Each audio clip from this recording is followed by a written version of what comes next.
3 number चिनी ल्याउनु भएको छ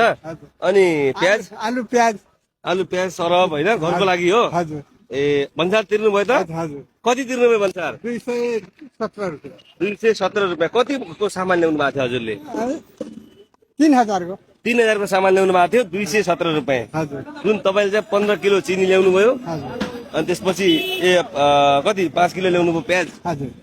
सोडा सरब गरेर चाहिँ सामान ल्याउँदा चाहिँ अहिले भन्सार तिरेर आउनु भयो हजुरले हजुर हजुर के लाग्छ